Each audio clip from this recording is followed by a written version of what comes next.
प्यारे बच्चों, आज की ऑनलाइन क्लास में आप सभी बच्चों का एक बार फिर से हार्दिक स्वागत है। आज हम लोग पढ़ने जा रहे हैं सम संख्याएं तथा विषम संख्याओं के बारे में, जिसे इवन नंबर और ऑड नंबर के नाम से जाना जाता है। तो सबसे पहले हम देखेंगे सम संख्याएं यानी इवन नंबर। देखा जाए बच्चों, इवन नंबर क्या होता है? यानी वे नंबर, वे संख्याएं जो दो से पूर्णतः डिविजिबल हों, विभाज्य हों, वह क्या कहलाती हैं? सम संख्याएं कहलाती हैं। जैसे 0 है, 2 है, 4 है, 6 है, 8 है, ये सब क्या हैं? सम संख्याएं हैं, है ना बच्चों? क्योंकि ये दो से क्या हो जाएंगी? डिविजिबल हो जाएंगी, विभाजित हो जाएंगी। जैसे देखा जाए, यहाँ पे एक नंबर ले लिया जाए, जैसे ये 6 है, तो 6 को अगर हम 2 से डिवाइड करते हैं, 2 से विभाजित करते हैं, तो 2 से डिवाइड करेंगे तो 2 तिहाई 6, यानी यहाँ पे कितना बचा? कुछ भी नहीं बचा। यानी कि ये 6 जो है ये 2 से क्या हो जाएगी? विभाजित हो जाएगी। तो इस तरह से ये 6 क्या हो जाएगा? ये सम संख्या हो जाएगी, है ना बच्चों? और सम संख्या का दूसरा रूल जो होता है, ये भी होता है कि सम संख्या जो होती हैं दो के गुणज में होती हैं। यानी दो का हम टेबल पढ़ देंगे तो क्या हो जाएगी? सम संख्या में मिल जाएगी। यानी 2 है, 4 है, 6 है, 8 है, या 0 भी है। 0 भी क्या होती है? सम संख्या होती है। तो एक चीज़ और जान लिया जाए बच्चों, यहाँ पे प्रत्येक सम संख्या का इकाई का अंक 0, 2, 4, 6, 8 में से कोई एक अंक होता है ना बच्चों? यानी अगर कोई भी संख्या है, अगर सम संख्या में मालूम करना है, तो अगर ये अंक इकाई पर आते हैं तो हमें वह संख्या क्या होगी? सम संख्या प्राप्त होगी। जैसे देखा जाए एग्जाम्पल, जैसे हम एक नंबर लेते हैं, हमने 10 लिया, 10 में इकाई का अंक कितना है बच्चों? 0 है, तो 0 आ गया। तो ये नंबर अगर इकाई के अंक पर आते हैं तो वह संख्या क्या होगी? सम संख्या होगी। दूसरा नंबर लिया जाए, जैसे हम ले लें 12, तो 12 में क्या है बच्चों? 2 इकाई है, तो 2 यहाँ पे नंबर आ गया है, तो 2 जो है ये क्या हो जाएगी? ये 12 जो होगी ये क्या होगी? सम संख्या होगी।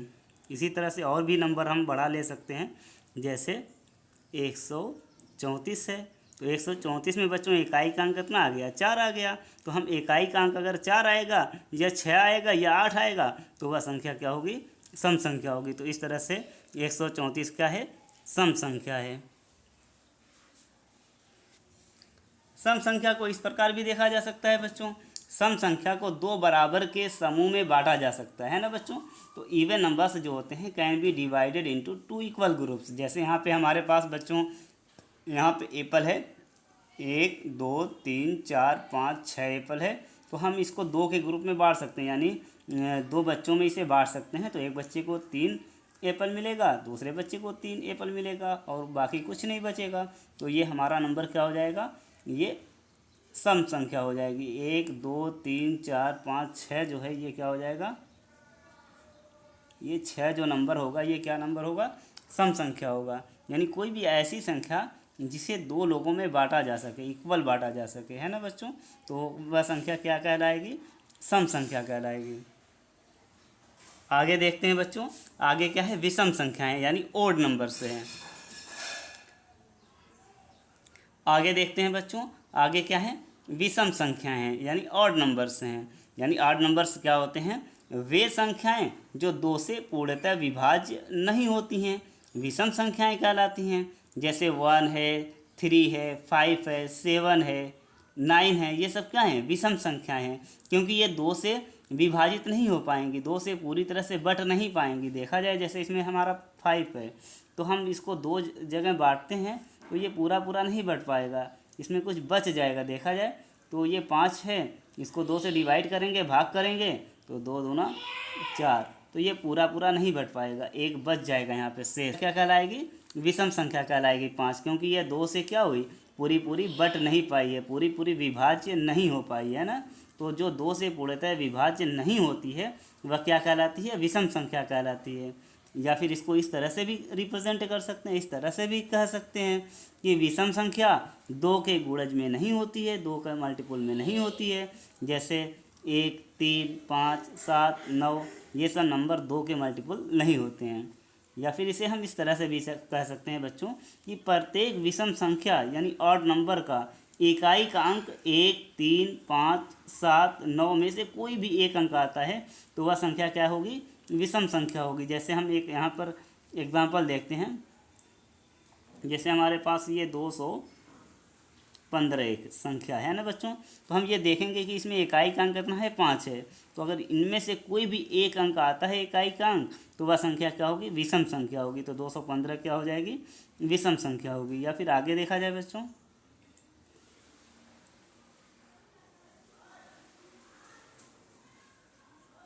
1917, तो इसमें हम इकाई का अंक देखते हैं कि 7 है। तो ये 7 जो है, अगर इनमें से कोई भी अंक आता है 1, 3, 5, 7, 9 में से, 1 आए, 3 आए, या 5 आए, 7 आए, या 9 आए, तो वह संख्या क्या होगी? विषम संख्या होगी। तो इस तरह से हमने देखा कि 1917 क्या है? विषम संख्या है। तो बच्चों, विषम संख्या को इस तरह से भी हम कह सकते हैं कि विषम संख्या को दो बराबर के समूह में नहीं बांटा जा सकता, है ना बच्चों। और नंबर जो होते हैं can not be divided into two equals group. देखा जाए यहाँ पे हमारे पास एप्पल है, 1, 2, 3, 4, 5 एप्पल है। तो अगर इसे दो लोगों में बांटना रहे, 5 को, ये 5 एप्पल है बच्चों, अगर दो बच्चों में इसे बांटना रहे तो बराबर बराबर इक्वल इक्वल ये हम नहीं बांट सकते हैं, क्योंकि एक को 3 मिलेगा, एक को 2 मिल जाएगा। तो ये इक्वल ग्रुप में इसे डिवाइड नहीं किया जा सकता है, बराबर भागों में इसे बांटा नहीं जा सकता है। इसलिए हमारा यह नंबर क्या हो जाएगा? विषम नंबर हो जाएगा, विषम संख्या हो जाएगी। इसमें आगे देखा जाए बच्चों, इसमें आगे कुछ नियम दिए गए हैं। दो अगर हमारे पास दो सम संख्याएं हैं तो उनका योगफल क्या होगा? योगफल का मतलब जोड़ क्या होगा? अगर दो हम सम संख्या लेते हैं तो उसका योग कितना होगा? देखा जाए सम होगा कि विषम होगा। तो जैसे यहाँ पे हम एग्जाम्पल के माध्यम से देखेंगे। सम संख्या बच्चों 2 होती है, और एक और सम संख्या का एग्जाम्पल ले लिया जाए, 4 भी सम संख्या होती है, और इन्हें जोड़ दिया जाए, इनका योगफल मालूम करेंगे तो कितना आ जाएगा? 2 और 4 कितना हो जाएगा? 6 हो जाएगा। और 6 भी क्या हो जाएगी? सम संख्या होगी, सम संख्या होगी, है ना बच्चों। तो इस तरह से सम संख्या का योगफल क्या होता है? दो सम संख्याओं का योगफल भी सम संख्या होता है। दूसरा एग्जांपल देखा जाए, जैसे बच्चों 8 क्या है? ये भी सम संख्या है, और 6 क्या है? ये भी सम संख्या है। तो 8, 6 कितना हो जाएगा? 14 हो जाएगा। तो इसमें इकाई में 4 आ गया, तो ये भी सम संख्या हो गई। तो हम इस तरह से कह सकते हैं कि दो सम संख्याओं का योगफल क्या होता है? दो सम संख्याओं का योगफल भी सम संख्या ही प्राप्त होती है। यानी दो सम संख्याओं को जोड़ेंगे तो हमें जो संख्या आएगी, जो संख्या प्राप्त होगी, वह भी सम संख्या ही प्राप्त होगी।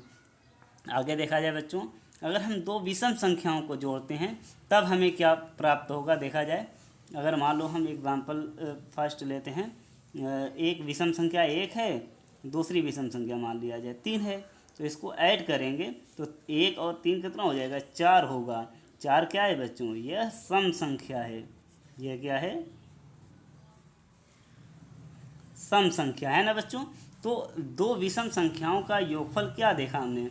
यह सम संख्या प्राप्त हो रही है। दूसरा एग्जाम्पल भी देख लिया जाए, अगर हम विषम संख्या लेते हैं, एक मान लिया जाए विषम संख्या 5 ले लिया जाए, दूसरी विषम संख्या 7 ले लिया जाए, और इसे ऐड करते हैं, यानी दो विषम संख्याओं को अगर जोड़ते हैं तो ये कितना आएगा? 12 आ जाएगा, जो कि 12 क्या है? ये सम संख्या है।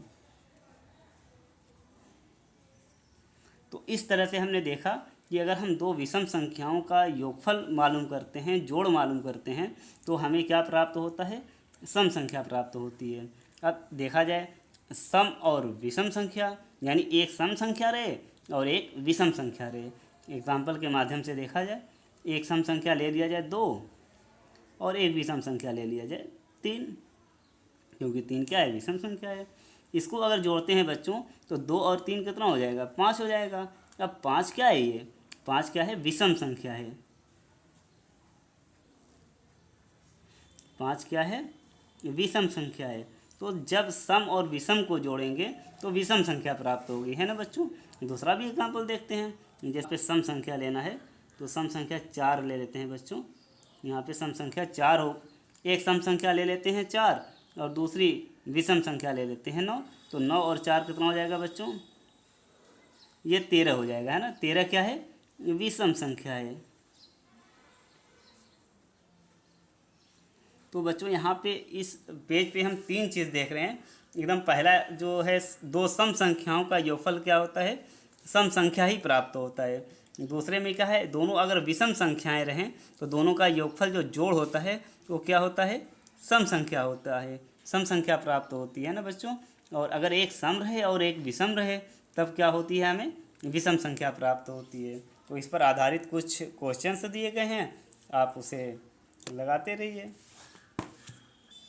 देखो बच्चों, ये क्वेश्चन है कि सही विकल्प पर सही का निशान लगाओ, है ना बच्चों। अगर यहाँ पे पहला क्वेश्चन है कि दो सम संख्याओं का योगफल होता है, तो इसमें चार विकल्प दिए गए हैं। ए है सम संख्या, बी है विषम संख्या, सी है दोनों, डी है कोई नहीं। तो इनमें से कौन सा सही होगा उस पर हमें टिक लगाना है। दूसरा क्वेश्चन है दो विषम संख्याओं का योगफल होता है।